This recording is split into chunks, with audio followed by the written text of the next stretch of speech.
Hello, hello, and welcome to another Get Good at Business highlight and spotlight. I'm your host, Taylor Proctor, and I'm also your business coach here to help you get good at business so you can get back into the heart of why you got into business in the first place. And the way that we do that is through the I Move method, which stands for intuition, marketing, operations, velocity, and execution. And today I'm so excited to dive into the components of the I Move method and how it supports our guest today, Rick Davis.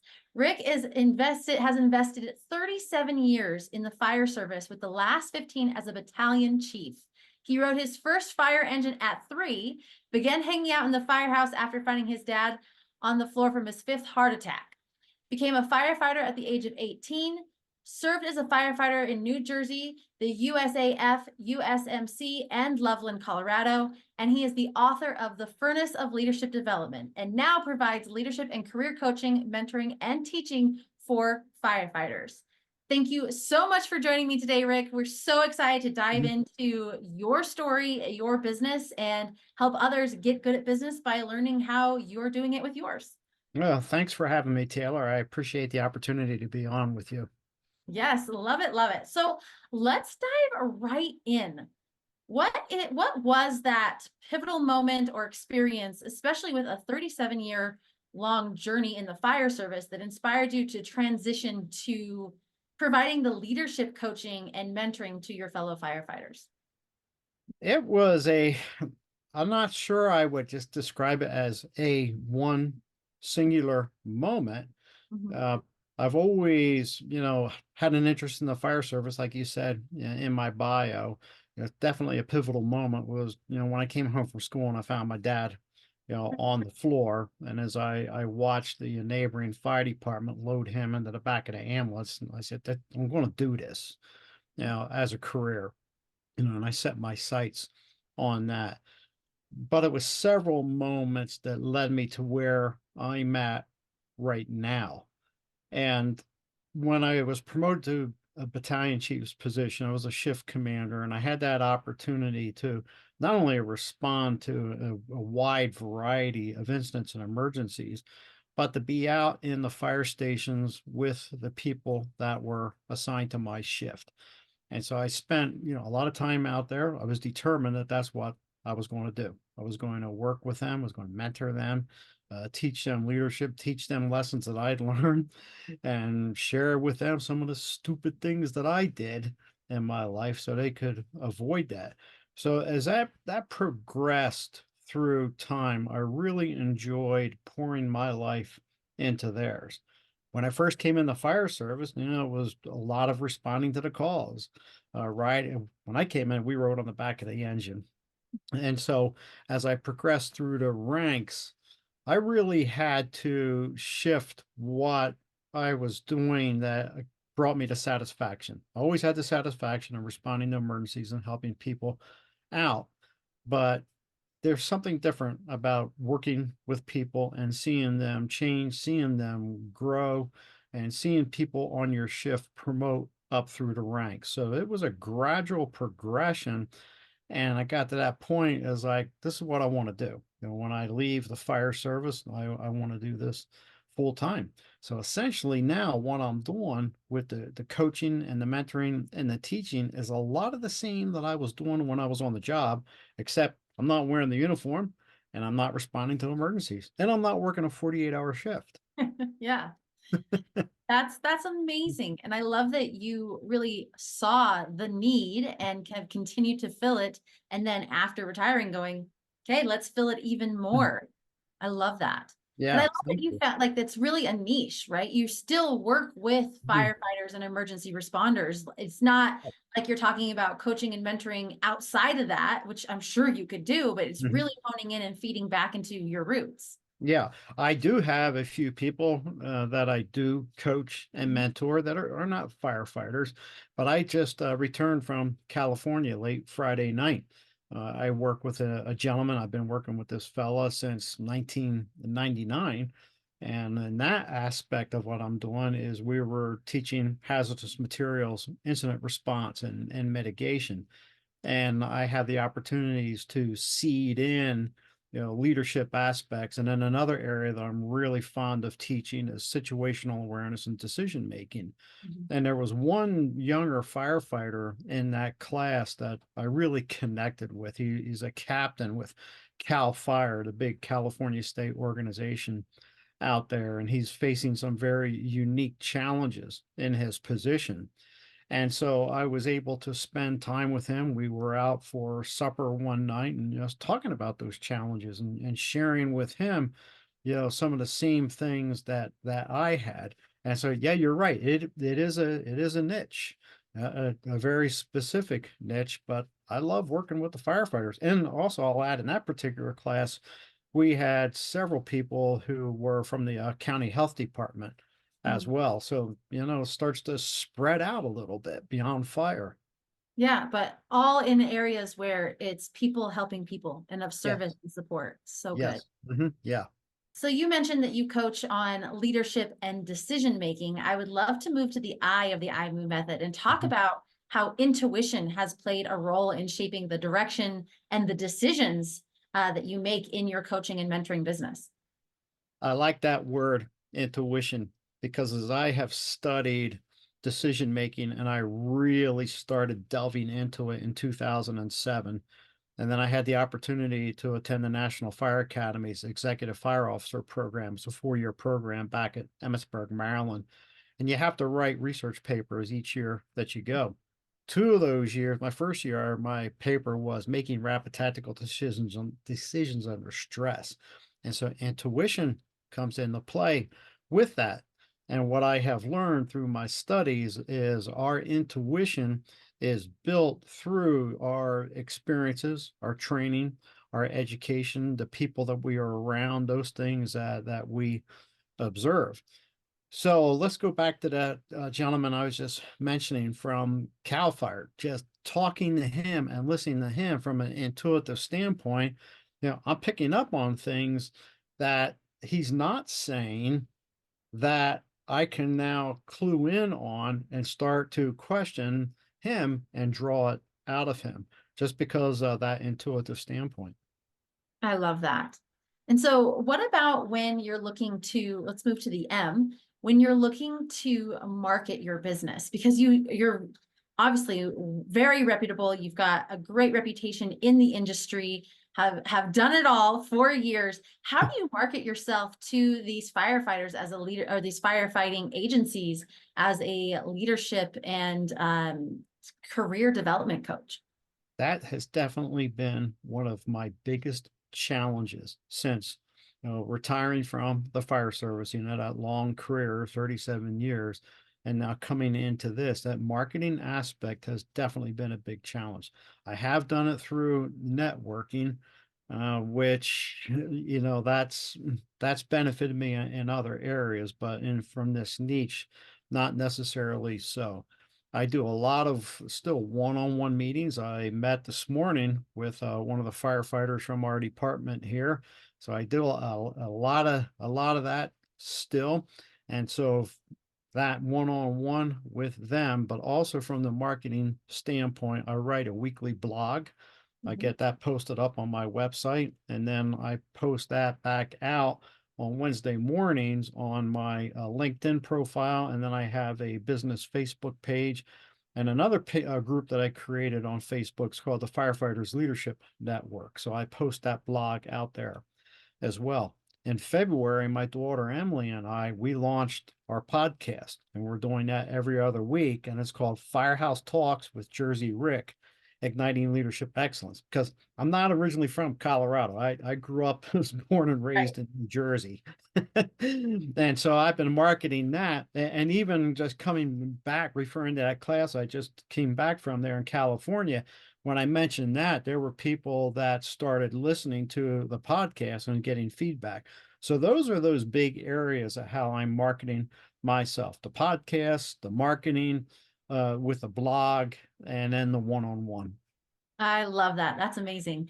And I mean, it sounds like things are very busy, right? You're traveling, you're doing workshops, you're working one-on-one, you're writing your blog, you're hosting your podcast. So let's talk about the operational support. How have you structured the operational aspects of your coaching and mentoring business to really be the most effective in delivering your support to your firefighter clients?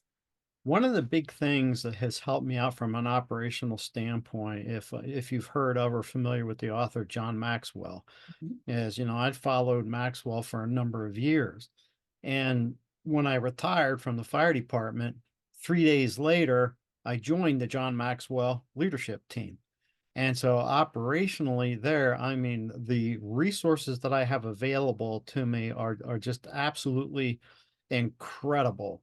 The material that's provided that I have access to now, but also the mentors that are associated with that.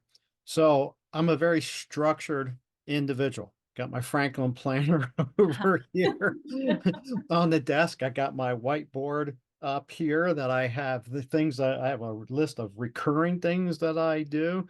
I've got my Q1 goals listed. I got my long-term goals listed up there. And so then I take these things and I transfer them down to my Franklin planner Right. and then turn those into my daily tasks. So that's how I structure things from an operational standpoint and approach life with the business. Yeah, very effective, very structured. Let's get it done. It drives my wife nuts sometimes. I was gonna say, just even knowing your background, I wouldn't expect anything less.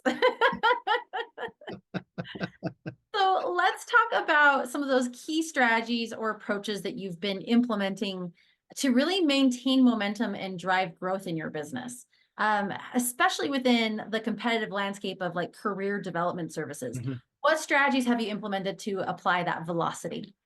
One strategy that came about is I have a business coach. He's out of the Denver metro area, and we were coaching one day and he says, "Hey Rick, I got something I want you to start doing."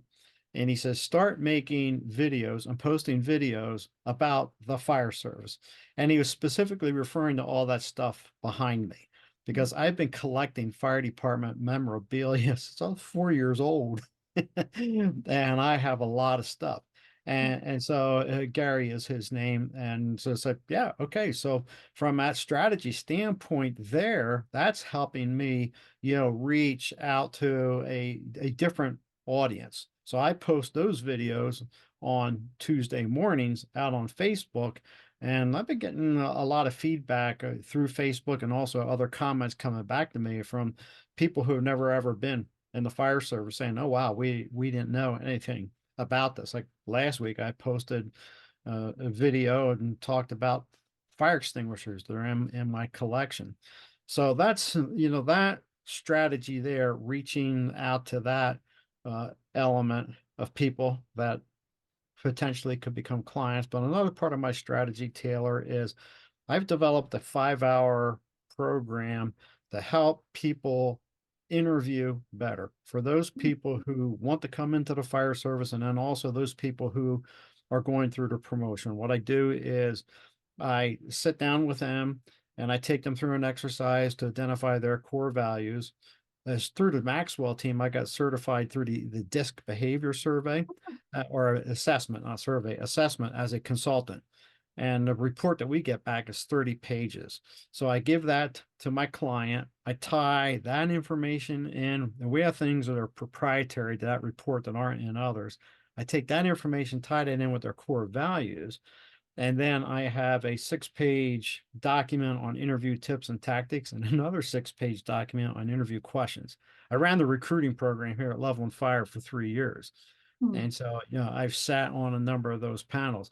So from that strategic standpoint, I'm targeting the people who want to come into the fire service because it's the interviews that they blow. Of For course. example, we would allot 30 minutes for an entry level interview, and so many of them would be done in 8 to 10 minutes. So I've got that going and that avenue there for entry level, and then also for the people who are wanting to promote because they forget what they went through when they got hired. And then also targeting the other strategies I'm working at, is targeting the people who are already on the job, such as that captain, from Cal Fire.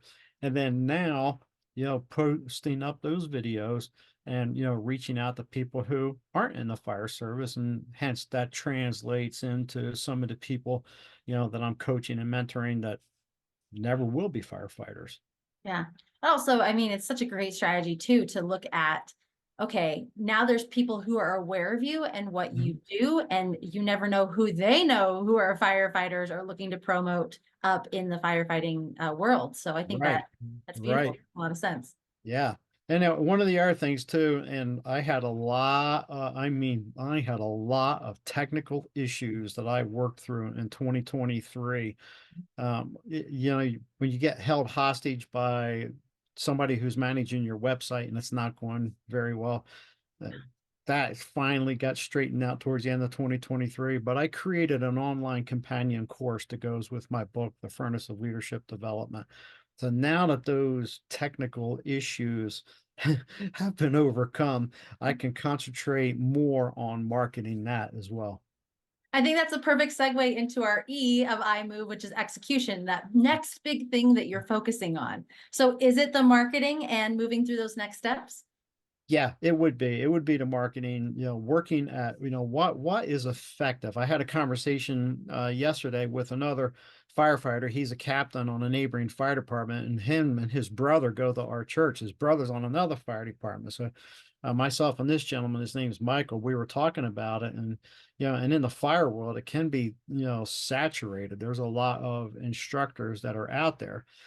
However, what I'm doing, my approach is different than the typical, firefighter that launches off and says, "Hey, I'm going to go out and I'm going to, teach strategy and tactics, or I'm going to go teach hands-on classes on how to advance a hose and use a nozzle and things like that." Whereas I'm working specifically targeting more of that personal development, career development, leadership development. So the marketing, yes, that's the big thing. That is the challenge. And that's my big step is marketing myself, marketing those services, and marketing the course.